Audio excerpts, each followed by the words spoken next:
Hello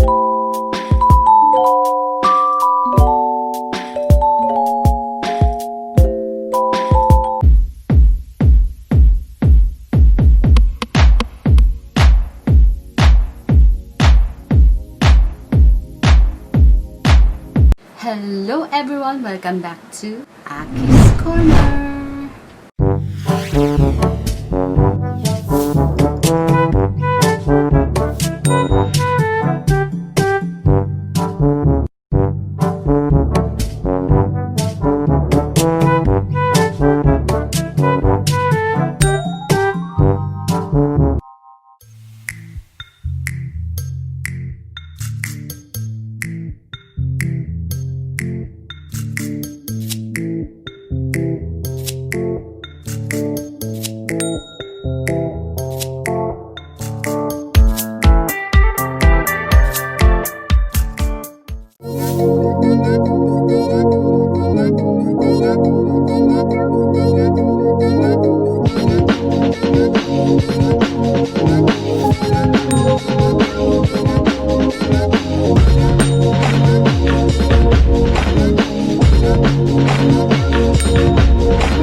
So, ayan guys, habang iniintay natin yung 30 minutes, anin muna natin ito. Bakit ko in-apply sa aking face? So, sabi ni Sir Reman, pwede din daw sa face. Kung medyo may problema din tayo sa balat sa mukha. So, ang problema ko naman sa mukha is ma-oily. So, sabi niya, nakakapag-remove din daw to ng excess oil.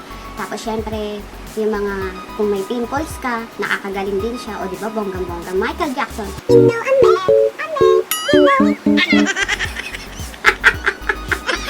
parang maskara talaga, no? Puting-puti, diba?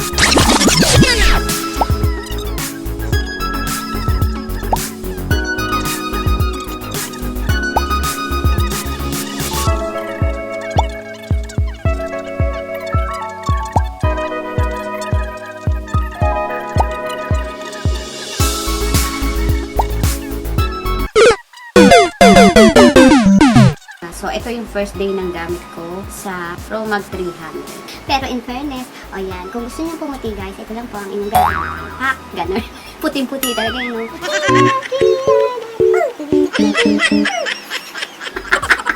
Natutuwa ako sa pagkaputi niya. Puting-puti talaga. Kala mo sinimento. At banat na banat yun. Yung nararamdaman ko habang nakalagay ito, natutuyo na siya, di ba? Magpa-powder daw to. So, babagsak-bagsak yung powder nito. At saka, yung nafe-feel ko is, para siyang banat na banat. Parang binabanat yung mukha. Ay, pag hinugasan nga pala, no need ng sabunin. Ayun ang sabi. Ayun guys. Pagka-hugas, itong last cold water at saka huwag nang sasabunin. Ayan. Sa umpisang gamit, syempre hindi pa. Dahil kakagamit ko, kagamit lang natin sa gamot. Huwag na daw sasabunin para sumuot sa kasuot-suotan ng ating laman, yung gamot. So, sana nga gumaling. Pero guys, ang naramdaman ko, kahit unang gamit pa lang, nawala yung kati. Kasi sobrang kati talaga nito. Minsan may time na makati, minsan naman mahapdi. Pero ngayon nawala yung kati talaga. Tsaka wala din hapdi. So first day of applying the PROMAG. Ayan guys, day 1 natin sa face. Ang ganda niya. At saka para siyang may basta maganda. In fairness, maganda siya guys. Sa mukha talaga makikita mo kung maganda di ba? Ayan, wow. Ayan. So, ang inaalis ko lang naman sa face ko is yung sa T-zone na ma-oily. Ayun. Sa ilong at saka dito, yung oiliness. So, tingnan natin in 1 week kung matanggal yung oiliness. Pero in fairness, ang ganda. Tama si Sir Reman. Pag gumamit ka daw nito sa face, para ka nang naka-normal powder. Kasi pag natuyo siya, parang naandun pa rin yung, syempre 30 minutes nakababad sa mukha mo. So, parang naandun pa rin yung bisa ng gamot. So, tomorrow, ang second update natin, tingnan natin ulit. Bongga pa! Freshness! Nakakatuwa. Idol Rappi! Beke naman! Ayun, ang ganda. I like it. Tsaka parang banat na banat yung face. Freshness.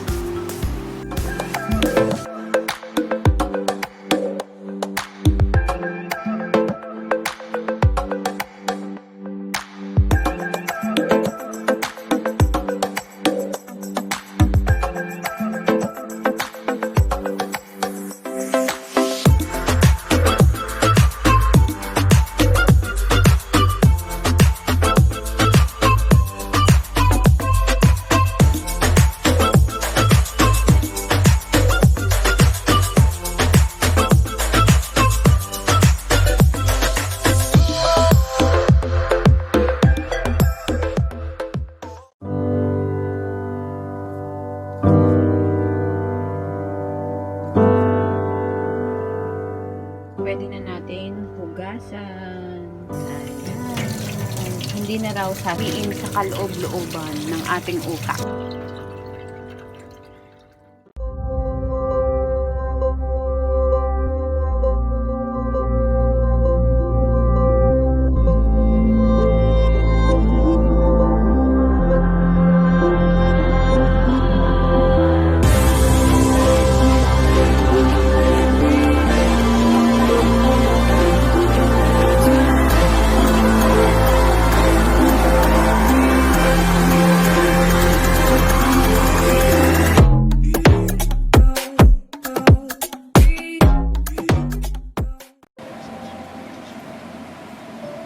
Okay guys, day 5 na po tayo ngayon. Ang masasabi ko lang po sa PROMAG 300 is sulit na sulit po ang aking pagkabili. May i-recommend ko to sa mga may problema rin sa skin, katulad ng sa akin na 3 years ko nang iniinda. Sa day 3 and day 4 ko, dun ko nakita yung pagbabago, lalo na ngayon day 5. So what more pa kung tuloy-tuloy natin gagamutin, di ba? So, yung sa face ko, yung update ko sa face is every week. So, hindi ko siya ini-everyday kasi mukha yun eh. So, okay naman siya unang gamit pa lang na wala na yung oiliness ng sa T-zone ko. Hindi ko pa siya natatry if mag-makeup ako. So, yan ang ating update.